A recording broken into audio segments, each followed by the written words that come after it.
esperava é suposto ser igual. Decisões era com ele, eu sou apenas banal. Olá, estamos no Movimento, o podcast de cultura do Abril Abril. Os convidados de hoje é o Afonso Patinhas, da Úmbria Edições, Ana Jara, de várias categorias, mas da Artéria e do Festival da Estrada, é assim que se diz? Sim. Estou correto?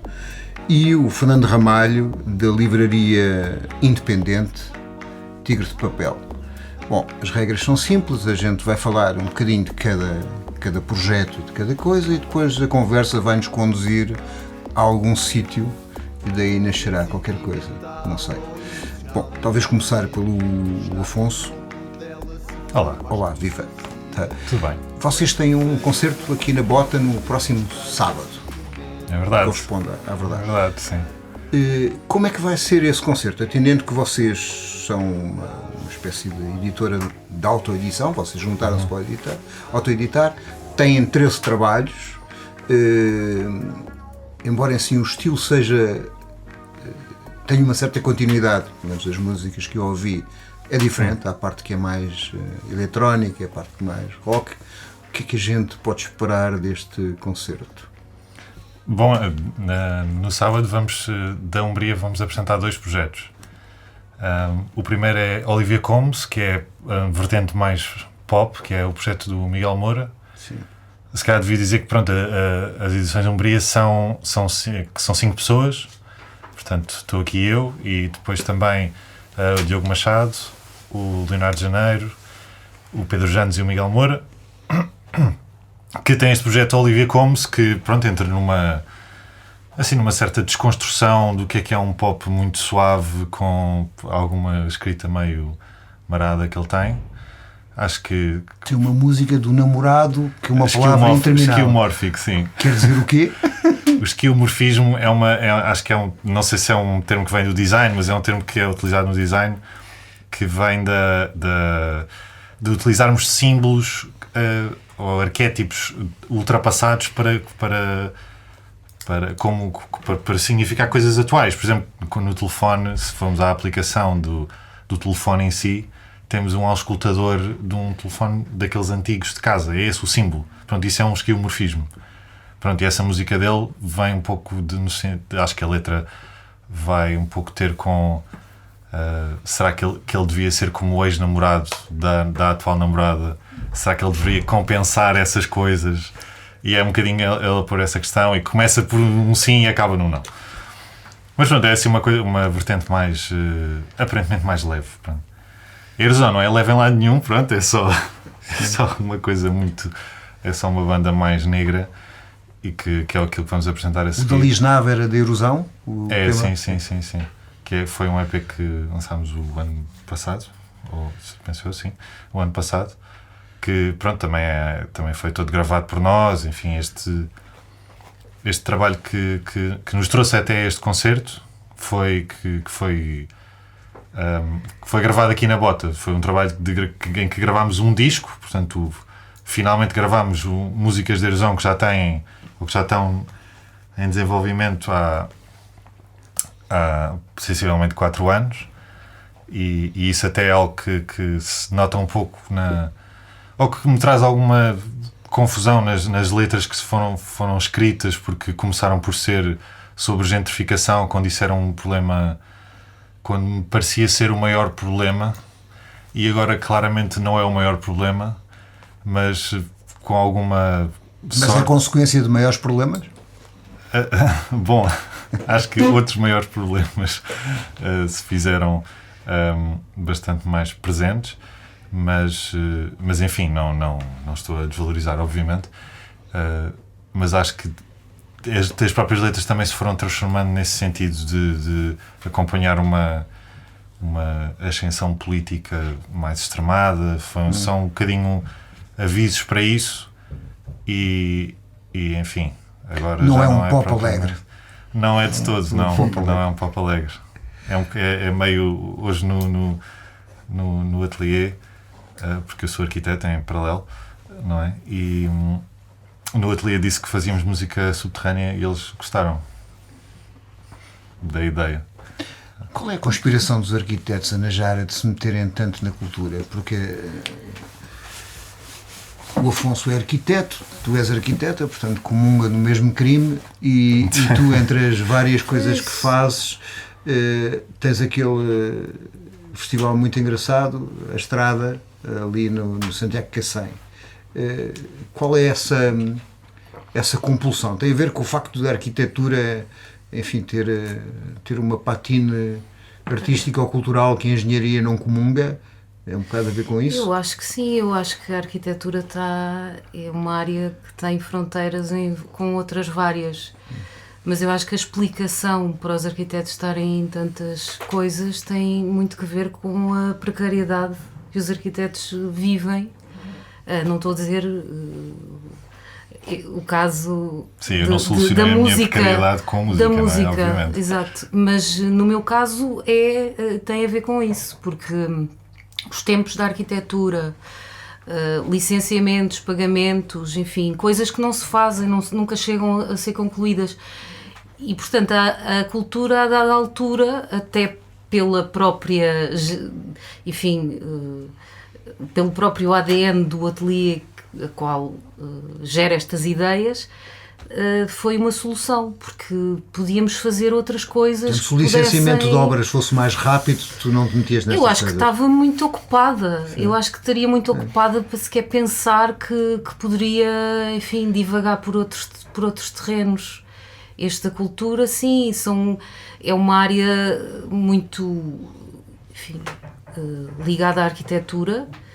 O Festival A Estrada é se calhar a coisa mais diferente que fizemos, e fizemos porque um dos nossos membros é produtor cultural e, portanto, aventurámos-nos nessa dimensão de criar um festival, mas é um festival que se chama A Estrada, não é? Portanto, leva um território, trabalha com um território disperso de aldeias ligadas por uma estrada onde passa toda a gente cotidianamente.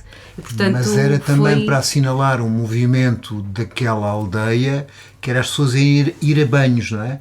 Uma data, uma determinada data, que as pessoas daquela região, na altura em que, enfim, aquilo não era fino, a zona do litoral lentejano, e não fosse para o Ricardo Espírito Santo e os amigos irem a banhos, não é? Na altura que a população podia ir a banhos, era para assinalar isso, não é? O festival, inicialmente, pelo menos na memória descritiva de DG Artes, que eu me estou a guiar, sim, era um pouco para assinalar isso. Sim, isso foi verificado pelo Carlos Gomes, com quem eu trabalhei na gênese desta ideia, e que é produtor cultural. A dada altura tomámos consciência que havia ali uma ligação entre aquele interior que nos parecia um interior e a costa, que está desabitada, portanto naquela parte não existe nenhuma aldeia, que as pessoas, uma vez por ano, dia 13 de agosto, festas de São Romão, iam da aldeia à praia, e portanto nós fazemos o festival exatamente nessa data, e fusionando-se com essa romaria, que neste momento não é uma grande romaria, porque já não há tantos aldeões e tanta enfim, religiosidade, mas continua a acontecer, e portanto o festival desemboca nesse último dia na praia, e enfim, o desejo é que ele se fusione com essa romaria, com essa festa. E essas produções culturais podem ser momentos de resistência e de manter as pessoas, ou podem ser momentos de gentrificação? Porque aquilo que uma vez estávamos em conversa a falar é que tu dizes que a participação dos próprios, das pessoas que lá vivem, no festival, e a aceitação é muito grande. Sim. E aquilo que nós tivemos aqui em zonas de Lisboa é que um bocadinho a cultura, e depois podíamos passar noutra altura para a conversa do renovar a moraria, etc. A cultura funcionou como uma espécie de guarda avançada da mudança dos bairros para a sua capitalização. Sim, não é? No caso da Estrada, a gênese do festival é exatamente ligar aquelas pessoas àquele espaço que acontece uma vez por ano.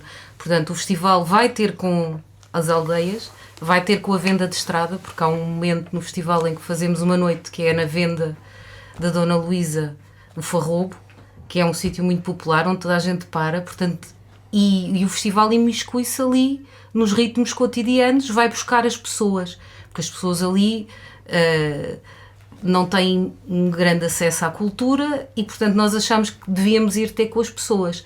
Fazemos-lo no verão, porque há muito turismo no verão e, portanto, as pessoas das aldeias juntam-se com os turistas. E provavelmente até com pessoas que vinham que trabalham fora, que emigraram e que depois voltam às suas próprias aldeias. O mês de agosto é sempre. Fernando Ramalho, ainda há espaço para livrarias nos bairros e livrarias ainda por cima independentes, não é? O espaço de edição não ficou confinado à FNAC e aos supermercados? Espaço para livrarias eu suponho que haja, porque apesar de tudo há uma quantidade razoável de livrarias, não só aqui em Lisboa, mas bom, se pensarmos aqui em Lisboa, de facto há várias livrarias destas a que nós chamamos livrarias independentes, ou seja, livrarias que situam um pouco à margem dessa lógica do grande circuito livreiro, que pode ser consubstanciado nesses exemplos que tu deste, das FNACs, das Bertrands, por aí, não é? E de outros grandes espaços onde também se vende livros, não são propriamente livrarias, mas também são espaços de grande dimensão onde se vende livros. Mas a verdade é que existem livrarias, portanto eu suponho que esse espaço exista, porque senão elas não existiriam. É verdade que têm fechado muitas livrarias, mas também é verdade que têm aberto muitas livrarias. Portanto, no fundo, digamos, continua a haver esse espaço para criar, digamos assim, este tipo de projetos que situam um pouco à margem, digamos assim, dessa lógica do grande circuito livreiro, que é uma lógica própria. Mas essa margem, simultaneamente, é uma margem, às vezes, política ou ideológica. Estou-me a lembrar que há um espaço de livraria na Serigata, antigo MOB, aliás, de 2 livrarias lá dentro. Há o vosso caso, que tem uma série de iniciativas, uma série de edições, mas simultaneamente também é um espaço local, não é? Porque vocês, ao fazerem as feiras do livro escolar, prestam um serviço à população local em relação a isso. Como é que vocês chegaram a Sim, há essa ligação de facto. Bom, a componente daquilo que nós ali na livraria chamamos a época escolar, que é o período que vai ali entre julho, final de junho e outubro, assim, mais coisa, menos coisa, embora tenhamos livros escolares o ano todo para quem lá quiser ir. Mas essa altura, no fundo, tem uma lógica que está integrada no modo como nós pensamos a livraria, que está essencialmente ligada a uma lógica de criação de uma certa sustentabilidade financeira e económica da livraria. Ou seja, no fundo, se quisermos simplificar as coisas, digamos que se esses 3 meses correrem bem, é possível, digamos, pensar que a livraria se pode manter com um conjunto de características que nós consideramos que são importantes e que são interessantes para um projeto deste tipo e portanto, sim, ou seja, esse período tem essa gênese, digamos assim, esse período do ano tem essa gênese em termos de concepção, digamos assim, da livraria. De facto, há essa ligação com o bairro, mas que também existe de outras maneiras. Também existe na programação regular que vamos fazendo na livraria. E existe pela circunstância sempre ter um espaço aberto num bairro em que as pessoas vão passando, portanto, e vão entrando e nós vamos conhecendo. Ou seja, há quantos anos é que está a livraria? Vai fazer 7, está desde junho de 2016, portanto está 6 anos e meio. E o bairro mudou muito?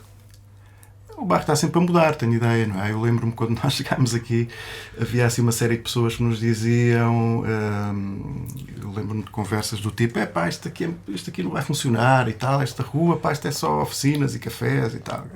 E de facto há lá oficinas e há cafés, não é?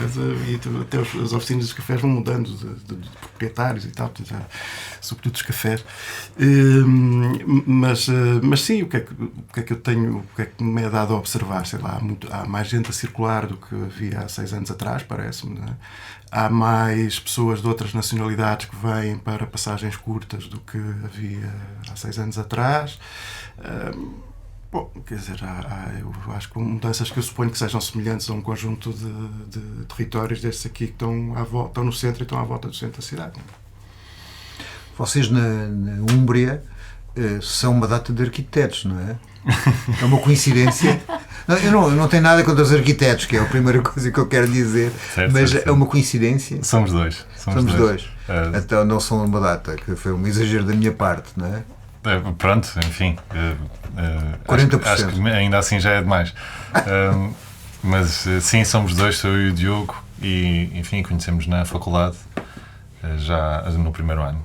E que na altura nem sequer travámos amizade foi já depois da faculdade que nos encontramos a partir da música e pronto, e criámos ao longo destes anos uma outra amizade diferente daquela que tínhamos como colegas, basicamente.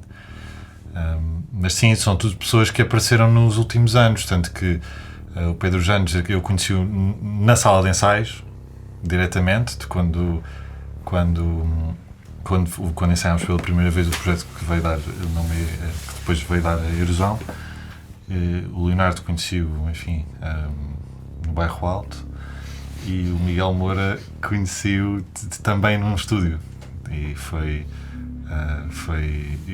em 2020 já. E quando é que vocês decidiram fazer uma editora de música? Não, pronto, acho que toda a gente que faz música deve ter de sentir um bocadinho esse bloqueio a partir do momento que escreve e que não é? Quando chega ao fecheiro final, não é? Quando consegue compor e chegar, ok, agora tenho algo para mostrar a alguém, o que é que eu faço? Porque pronto, claro que toda a gente pode pôr no Bandcamp, enfim, no SoundCloud, nesse tipo de plataformas. Nós achamos que deveríamos juntar-nos e tornar a coisa um pouco mais forte. E daí surgiu a ideia de fazer uma editora para dar o salto, no fundo, para não sermos só mais uma bandinha com aspirações de fazer um disco e olharmos para isto com outros olhos. Mas não se podia dar a esse vosso desejo o nome que dão àquele namorado? Porque, quer dizer, hoje as pessoas já não... Isto é, voltámos ao vinil, mas é uma questão de chiqueza e de nicho, não é? De qualidade e tal. Eu uso vinil, mas na realidade a escuta da música desmaterializou-se, não é? Dos seus suportes. Sim, é boa verdade. Eu acho que a maior utilidade da Umbria é para nós mesmos, é porque desde o momento em que a criámos, pronto, escrevemos este nome numa página do Bandcamp e reunimos todos os discos que tínhamos na altura. A verdade é que surgiram muitos mais, porque surgiram outros cruzamentos e os interesses que se calhar as pequenas vontades que cada um tinha de fazer algo a solo ou de experimentar outra coisa, de repente apareceu uma plataforma que estava a pedir discos, não é? E foram surgindo. Uma coisa que na prática atraiu outra criatividade que estava naquela linha, não é? De pessoas que se identificavam com isso, não é? Mata o borrego, deixa o sangue pingar, cobre a alma de vermelho, deixa marinar.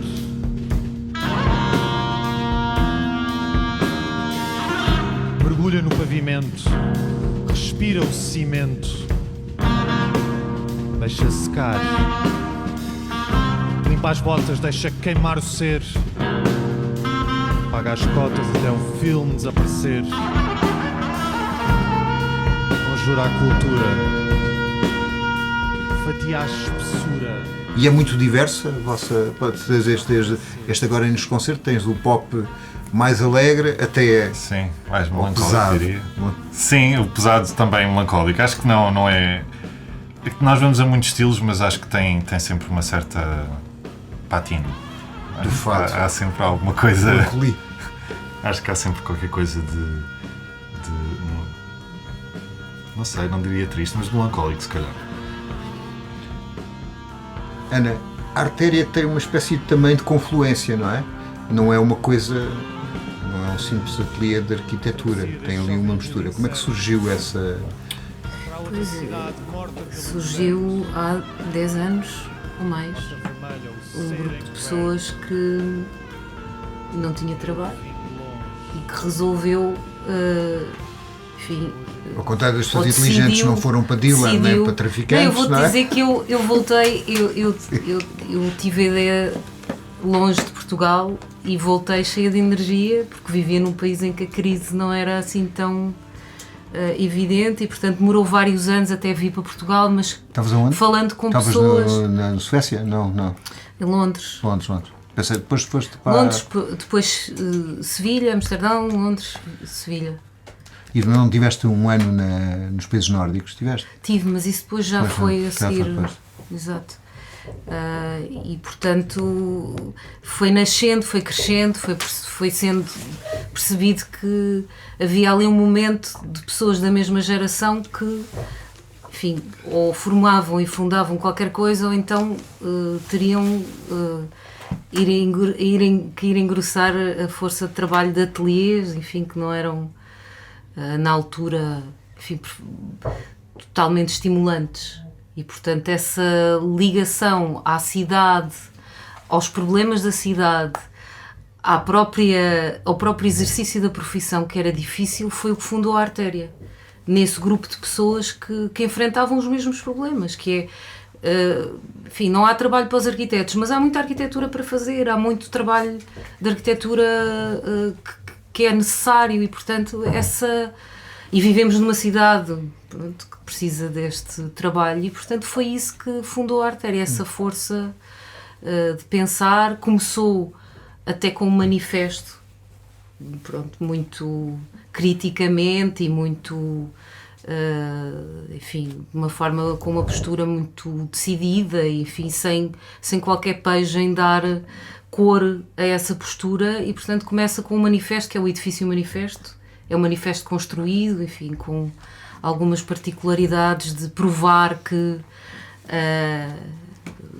a reabilitação dos bairros tinha que ser feita, enfim. É a casa da Renovar a Moraria hoje. E isso foi possível concretizar esse projeto e esse manifesto ficou construído. E é hoje em dia um espaço ainda aberto e muito interessante e relevante para a moraria. Há um livro muito velho do Anatole France que é A Queda de um Anjo e que o diabo quer se revoltar contra a tirania divina, mas a certa altura tem um sonho e que se transforma em Deus quando consegue ganhar a revolução e, portanto, desiste de revoltar. Mais ou menos isso, eu não sei se é exatamente isso, mas é mais ou menos isso. O processo do manifesto do Renovar a Moraria não descambou um bocadinho nisso, no sentido que a intenção era salvar o bairro, incluindo as suas populações? Eu não posso falar desse projeto porque diz respeito a uma entidade que não é a Artéria. A Artéria esteve no início, paralela à Renovar, e é uma história muito engraçada porque a Artéria tinha a ideia de que iria fazer este manifesto, mas tinha que encontrar um edifício porque o manifesto era a própria obra. Portanto, a obra era um manifesto pela reabilitação urbana dos bairros, com questões sociais, com uma justeza de objetivos com meios, tudo o que não se fazia em Portugal na altura, porque a reabilitação era feita por grandes arquitetos, para edifícios muito particulares, e nós queríamos encontrar um edifício banal onde isso fosse possível. E em conversas com a Renovar a Moraria, eles queriam encontrar uma sede e um dia ligou-nos o vice-presidente e disse: nós descobrimos aqui um edifício da Câmara, podem vir cá ver. E eu atendi o telefone e disse: ok, isto vai ser o Edifício Manifesto. E quando chegámos lá, exatamente aquilo tinha até algum ar de qualquer coisa singular. E portanto aquilo aconteceu. Mais do que foi muito planeado. Agora, aquilo que depois a moraria se tornou, por via até de políticas camarárias, que envolveu uma série de entidades, isso claramente já foge a esse momento do manifesto. Mas isso seria uma longa conversa. Não sei se a queda de um anjo... Também é milenar a Queda de um Anjo, não é? Queda de um Anjo. O sítio onde está a livraria é um sítio onde, de alguma forma, despontaram um conjunto de sítios alternativos na cidade. Achas possível continuar a fazer esse processo de culturas alternativas, de livrarias alternativas, de espaços de encontro alternativos, ou a cidade está-se a tornar cada vez mais complicada e é uma espécie de rolo compressor que torna isso praticamente impossível? Eu acho que pode ser as duas coisas, na verdade. Não, acho que uma coisa não anula a outra, não é? Eu tenho ouvido dizer que os Anjos são o bairro mais cool do mundo, não é? Parece que apareceu aí numa revista qualquer Foi? a dizer que os Anjos era o bairro mais cool do mundo. Foi Do na... público. Eu já vi uma vez no New York Times que era aquele bairro do Porto, onde há uma... a minha filha vai me matar que vive nesse bairro, mas não me estou a recordar. Mas voltando à pergunta, eu acho que pode ser as duas coisas. Isto é, no fundo, eu acho que tu tens razão há bocado quando referias que, no fundo, uma lógica de hiperinflação de espaços culturais, ditos culturais, digamos assim, da arrumação de um conjunto de estruturas dessa grande área relativamente difusa e pouco definível, digamos assim, a que se chama cultura, não é? Pronto, a pessoa usa indistintamente a palavra cultura para dizer um montão de coisas. Está ligado também à forma como a cidade foi evoluindo. Não está desligada do facto, por exemplo, da cidade de Lisboa terem saído nos últimos anos não sei, mas já saberá quantos milhares de pessoas saíram da cidade de Lisboa, não é? E, portanto, a cidade... E esse processo também é que alguns chamam de gentrificação cultural, tem esse peso também. Não significa que, lá está, dentro desse campo vasto, vastíssimo, híbrido, a que chamamos a cultura, não seja possível criar um conjunto de espaço que funcione até um pouco à margem dessa lógica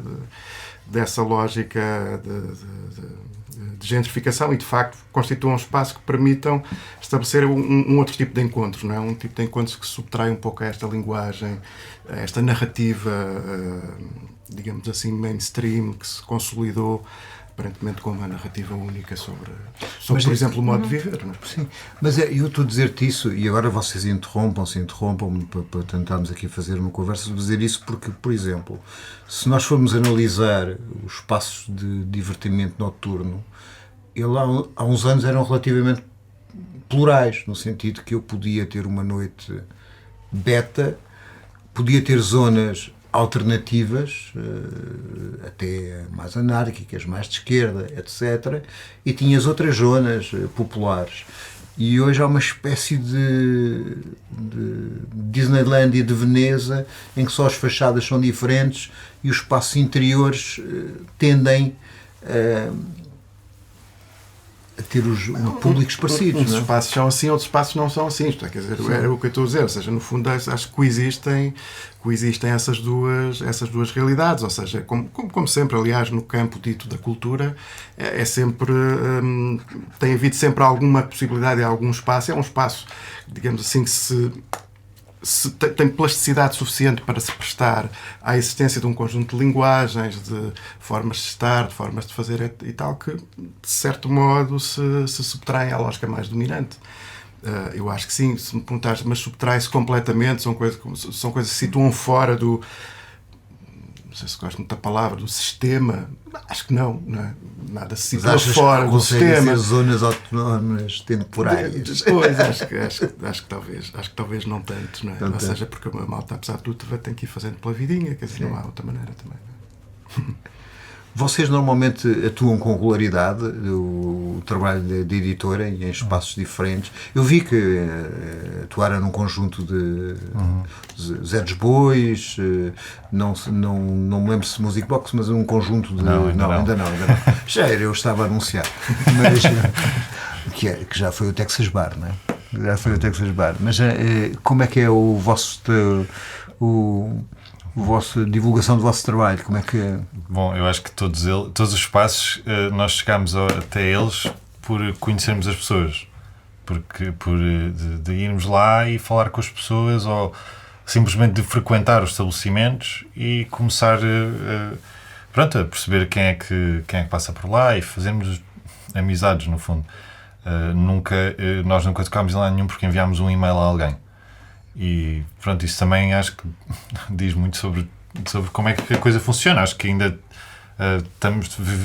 vivemos de uma forma muito em que tens que ir aos sítios, tens que conhecer as pessoas, tens que mostrar o teu trabalho mas de uma forma muito pessoal.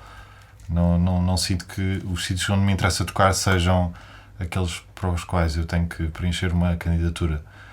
Não é isso.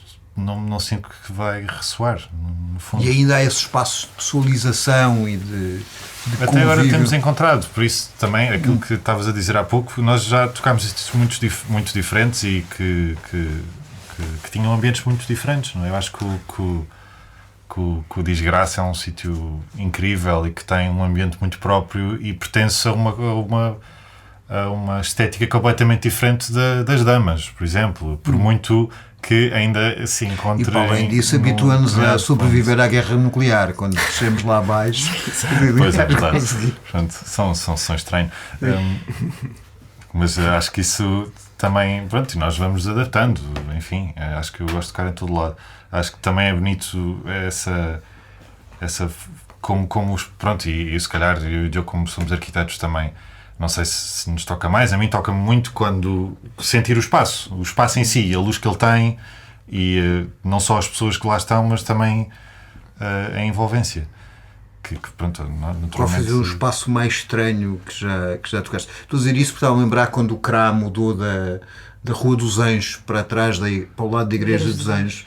Aquilo era uma coisa estranhíssima porque ia descendo para as profundezas da terra e o sucedente de sala. É para o subterrâneo que a cidade está a ir. Não é? Sim, há um outro aqui a falar, a palavra já emergiu. Há um outro assim que é nos Estados Unidos da Mas América que é agora se chama Primorosa, voltou a chamar-se Primorosa, que também era a descer por aí abaixo e depois tinha um bar no fim chamado Cirrose, que estava enorme, mas com pouca gente. Mas aí estamos a falar de um espaço dentro enfim, de uma lógica de cidade muito formal. Sim. Que teve que se esconder. Enfim, a vida noturna sempre teve esta particularidade de se esconder. Agora, eu acho que a vida que de antes era...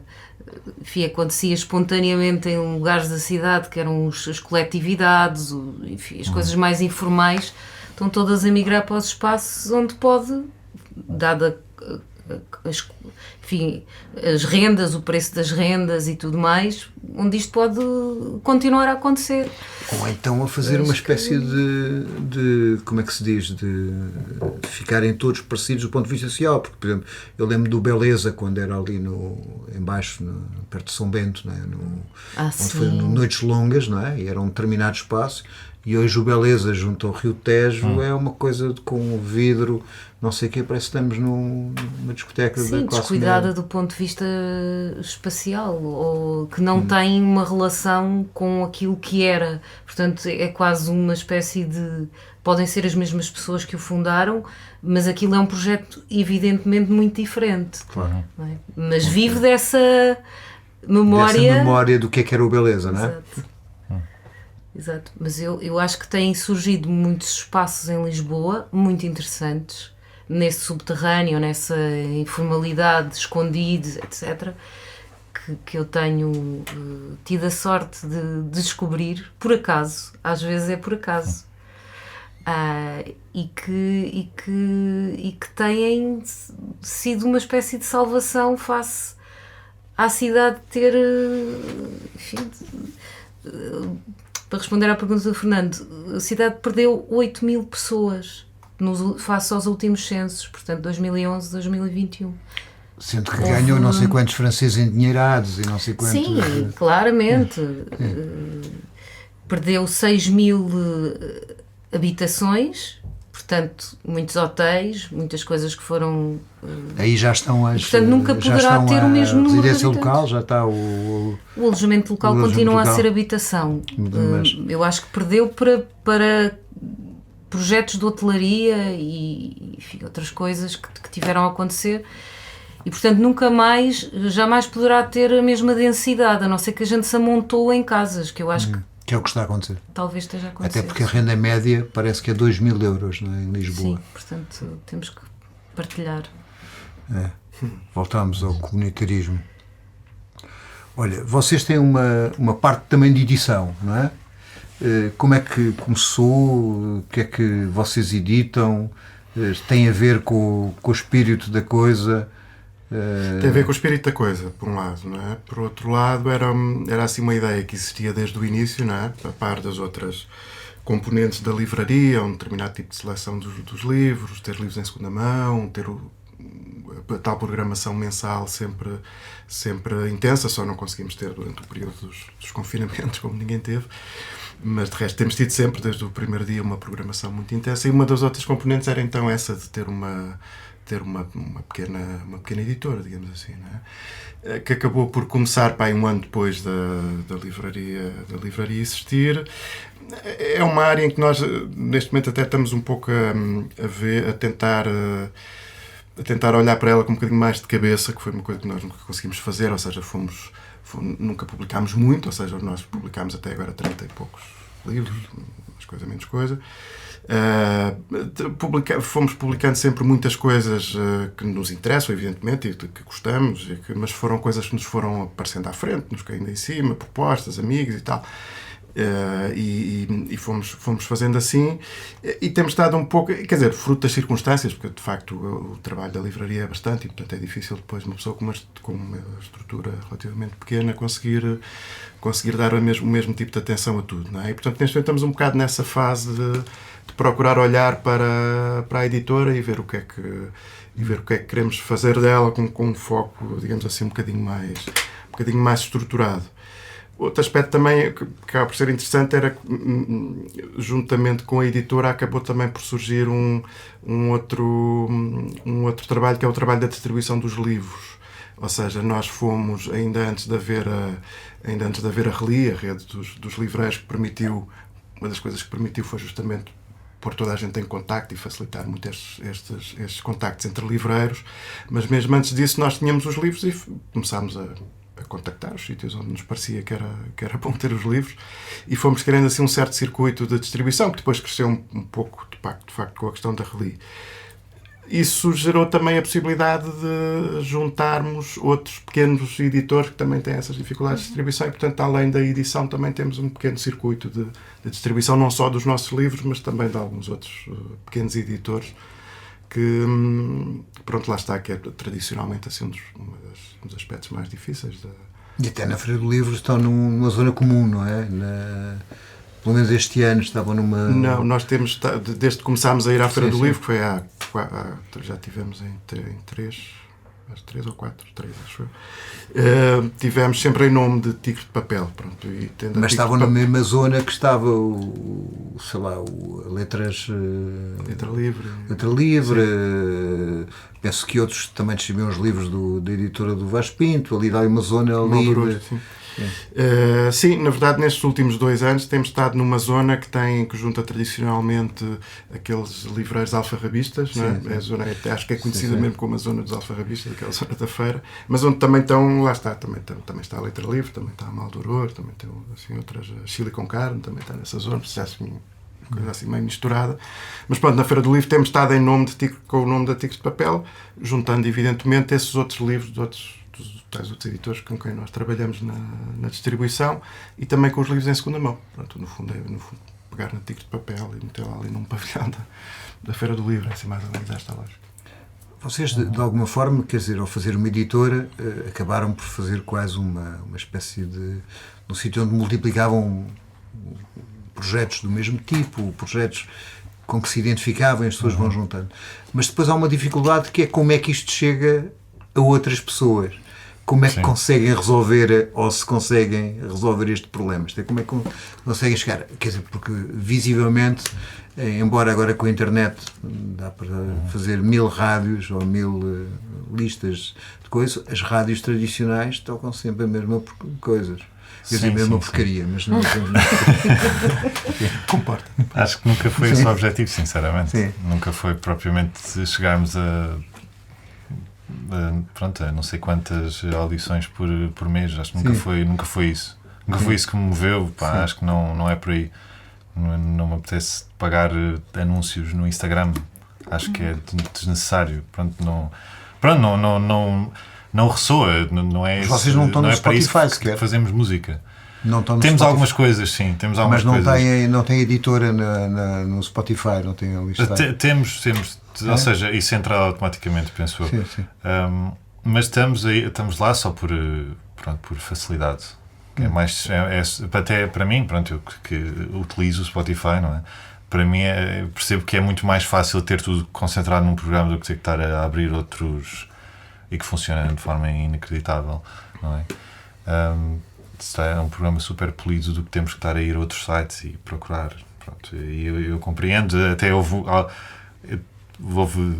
foi difícil chegarmos a um acordo dentro da editora se íamos para o Spotify ou não, porque é obviamente uma empresa que não tem qualquer tipo de interesse em favorecer os artistas, portanto é só um algoritmo de tentar viciar as pessoas em coisas que elas já ouvem. Pronto, eu sinto que é uma empresa que não tem grande interesse, mas tendo em conta que domina completamente, pactuamos um pouco.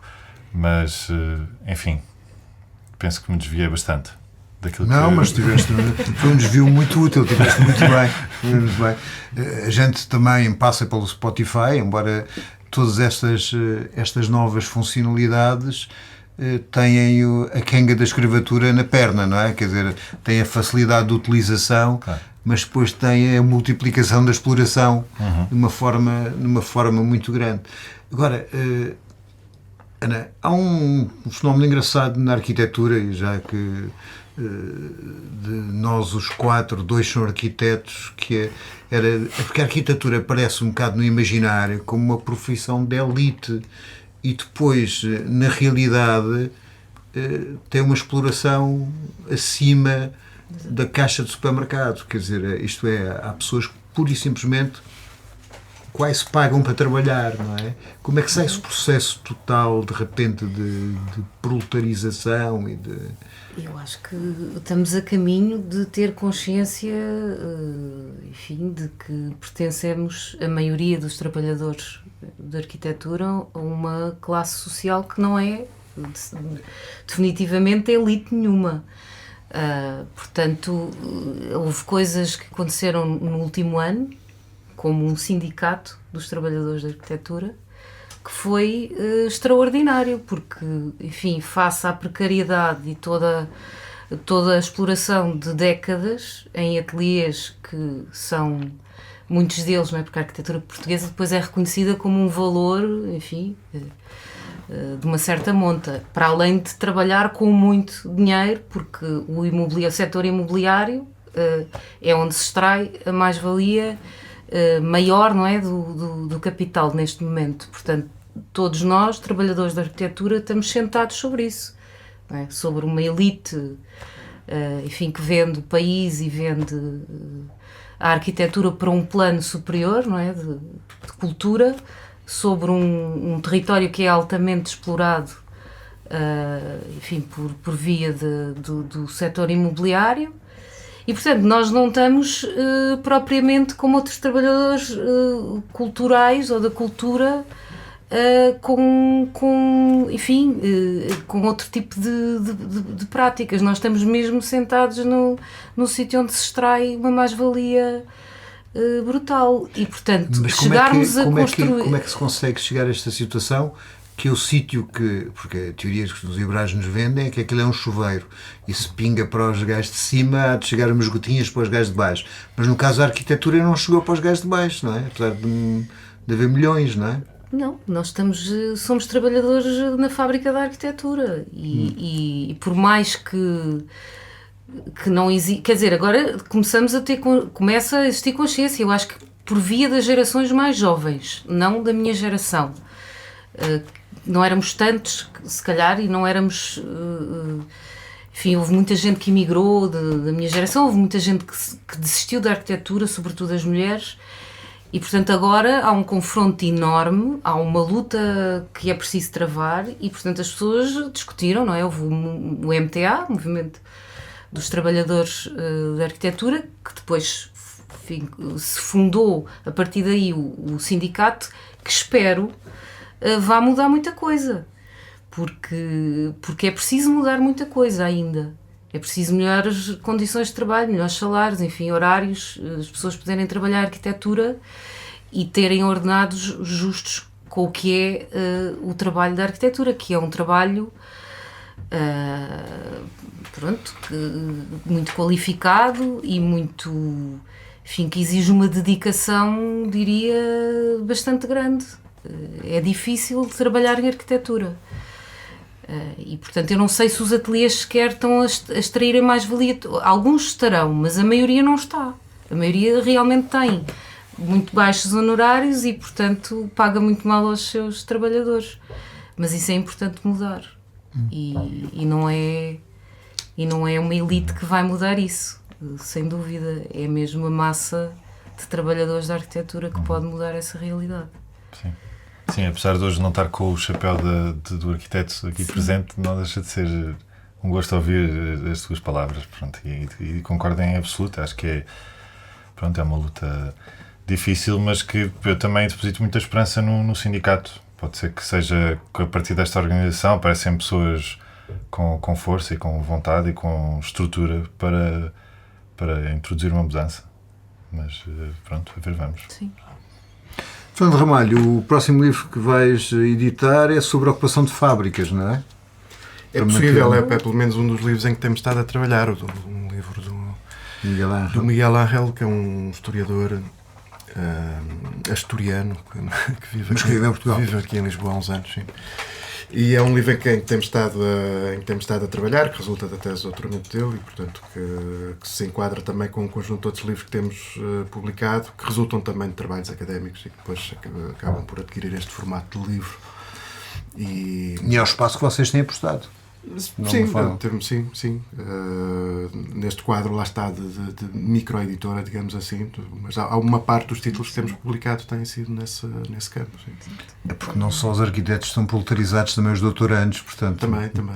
Sobretudo dá-lhe jeito que os textos não fiquem fechados lá num sítio onde ninguém os vai ler e, portanto, tem esse interesse. Vocês, então, espetáculo no próximo sábado, a que horas aqui na Bota? Então começa às 6, temos um primeiro concerto do Miguel Moura Oliveira Comes por volta das 7 e depois nós tocamos com a Erosão mais tarde, por volta das 9 e a fechar temos Calé de Gazelle, que pronto, é uma banda muito boa, de uns amigos nossos, que vão certamente fechar a noite com muita força, que tem um novo membro agora, tem um baixista, pronto, estão a mudar, estão em mudança de sonoridade. Vamos ver, temos depois instalações de 3 amigos nossos, 2 artistas, o Nuno Antunes e o Gonçalo Spínola, 2 pintores, queria dizer, e a Inês Bessa, que é artista plástica, pronto, que faz tudo parte da família, no fundo. Vamos ter também uma instalação surpresa na casa de banho, não sei como é que isto vai soar num podcast, mas espero que não mal. Espero que reparem o orinal do Duchamp. Não sei se há forma de reparar, mas vamos. E também, as nossas mães vão cozinhar para toda a gente. Portanto, isto é mesmo tudo, é mesmo uma fantástico, família. Fantástico, fantástico. Yeah. O que é que a gente pode esperar da Estrada, esta edição? Este ainda não está financiado. Atenção. Pronto, é mesmo, é um momento crítico. Nós vivemos um momento crítico para a cultura. É o 3º ano da Estrada. A Estrada ainda não tem financiamento, porque, enfim, os concursos da DG Artes não foram, enfim, não foram ganhos e agora espera-se tudo até à reta final, que é assim que se faz num país como Portugal. É tudo à espera da reta final, as últimas migalhas do orçamento que vai para a cultura. Até à última, não é? Portanto, agora estão abertas as candidaturas dos pequenos projetos e é aí que estamos a lutar para conseguir financiar o 3º ano da Estrada. Mas eu estou convencido que é por bondade, porque a maior parte dos governos acha que os artistas, sendo pobres e miseráveis, são mais criativos, não há como a fome para lhes acicatar. Exato. Nós temos a programação fechada. Tem, então. Sim, então tivemos já uma candidatura feita para a Estrada, que foi esta anterior destes bianuais. E portanto agora estamos a repeti-la noutro concurso, mas ela existe, está feita. Ok, quero agradecer a vossa presença, dos dois arquitetos, a Ana e o Afonso, e do arquiteto do universo, Fernando Ramalho. E muito obrigado.